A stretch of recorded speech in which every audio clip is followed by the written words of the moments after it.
Friends, welcome back. ഇന്നത്തെ recipe കടലപ്പൊടി കൊണ്ടുള്ള ഒരു സ്വീറ്റ് റെസിപ്പിയാണ്. വളരെ ഈസി ആയിട്ടുള്ള ഒരു റെസിപ്പിയാണ്. എങ്ങനെയാണ് ചെയ്യുന്നതെന്ന് നോക്കാം. അതിനുവേണ്ടി ഒരു മിക്സിയുടെ ജാറിലേക്ക് 1 കപ്പ് പാല് ചേർത്ത് കൊടുക്കാം. 250 ml ആണ്, സാധാരണ പാലാണ്, തിളപ്പിക്കാത്ത പാല് ചേർത്ത് കൊടുക്കാം. അതിലേക്ക് 1/2 കപ്പ് അളവിൽ ഡെസിക്കേറ്റഡ് കോക്കനട്ടാണ് ചേർത്ത് കൊടുക്കുന്നത്.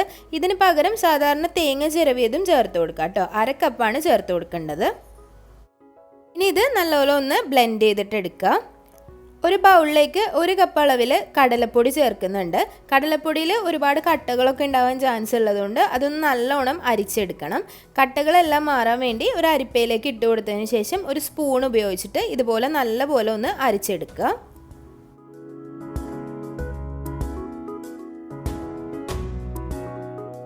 ഇവിടെ ഞാൻ നല്ലപോലെ അരിച്ചെടുത്ത് മാറ്റി വെച്ചിട്ടുണ്ട്.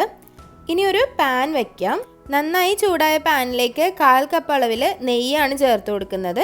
ഇത് സാധാരണ പശുവിൻ നെയ്യാണ് ചേർത്ത് കൊടുക്കുന്നത്. 1/4 കപ്പാണ് ആവശ്യമുള്ളത്. നെയ്യ് നന്നായി ഒന്ന് ഉരുകി വരുന്ന സമയത്ത് അതിലേക്ക് അരിച്ച് വെച്ചിട്ടുള്ള പൊടി ചേർത്ത് കൊടുക്കാം. കടലമാവ് ചേർത്ത് കൊടുക്കാം. കടലമാവ് ചേർത്ത് കൊടുത്തതിന് ശേഷം ഒരു മീഡിയം ഫ്ലെയിമിലാണ് ഇടേണ്ടത്. തീ കൂട്ടി വെക്കരുത്. ചെറിയ തീയിലിട്ടിട്ട് ഇത് നല്ലപോലെ ഒന്ന് വറുത്തെടുക്കുക. കടലമാവിന് നല്ല വേവ് ഉണ്ടാവും, അപ്പോൾ അത് നന്നായിട്ടൊന്ന് വെന്ത് വരണം. അപ്പോൾ നല്ലോണം ഒന്ന് വറുത്തെടുക്കുക. പതിയെ വറുത്തെടുത്താൽ മതിയാവും. ചെറിയ തീയിൽ ഇതുപോലെ നന്നായി വറുത്തെടുക്കുക. കടലപ്പൊടിക്കുള്ള വേവ് കൊണ്ട് തന്നെ നന്നായി ഒന്ന് വറുത്തെടുക്കാൻ ശ്രദ്ധിക്കണം. കരിഞ്ഞു പോവാതെ നോക്കണം. അതുകൊണ്ടാണ് ചെറിയ തീയിലിടാൻ പറയുന്നത്. ഇനി ഇതിലേക്ക് നമ്മുടെ പാലും തേങ്ങ മിക്സ് ഒഴിച്ചു കൊടുക്കാം. അപ്പോൾ പാലും നമ്മൾ തിളപ്പിക്കാത്ത പാലാണ്, നല്ല ചൂടുള്ള മിക്സിലേക്കാണ് ഒഴിച്ചു കൊടുക്കുന്നത്. അതുകൊണ്ട് തന്നെ സൂക്ഷിച്ച് ഒഴിച്ചു കൊടുക്കുക. അതിനുശേഷം നന്നായിട്ടൊന്ന് മിക്സ് ചെയ്യുക. അതിലേക്ക് ഒരു 1/4 കപ്പ് അളവിൽ പഞ്ചസാര ചേർത്ത് കൊടുക്കുന്നുണ്ട്. ഇതൊരു പാകത്തിനുള്ള പഞ്ചസാര ആയിരിക്കും. പഞ്ചസാര കൂടി ചേർത്തതിന് ശേഷം നന്നായിട്ടൊന്ന് മിക്സ് ചെയ്തിട്ടെടുക്കുക. അപ്പോൾ ഈ സമയത്ത് തീ കൂട്ടി വെക്കരുത്. കൂട്ടി വെച്ചാൽ പെട്ടെന്ന് തന്നെ അത് കട്ടായി തുടങ്ങും. ഇനി അതിലേക്ക് ഒരു കളറിന് വേണ്ടി കുറച്ച് മഞ്ഞൾപ്പൊടി കലക്കിയത് ഒഴിച്ചു കൊടുത്തിട്ടുണ്ട്. വളരെ കുറച്ചാണ് കേട്ടോ, ഒരുപാട് ചേർക്കാൻ പാടില്ല. മഞ്ഞൾപ്പൊടിയുടെ ഒരു ചുവ വരും. ഒരു 1/4 ടീസ്പൂൺ മഞ്ഞൾപ്പൊടി കുറച്ച് വെള്ളത്തിൽ കലക്കിയിട്ട് ഒഴിച്ചു കൊടുത്താൽ മതി. അതല്ല പെർമിറ്റഡ് ആയിട്ടുള്ള യെല്ലോ ഫുഡ് കളർ ഉണ്ടെങ്കിൽ അതും ചേർത്ത് കൊടുക്കാം, കുഴപ്പമൊന്നുമില്ല. നല്ലപോലെ ഒന്ന് ഉടച്ചു കൊടുക്കുക. കട്ടകളൊന്നും ഇല്ലാതെ എല്ലാം നല്ലപോലെ ഉടച്ച് തീ ഒരു മീഡിയം ഫ്ലെയിമിലാണ് വെക്കേണ്ടത്.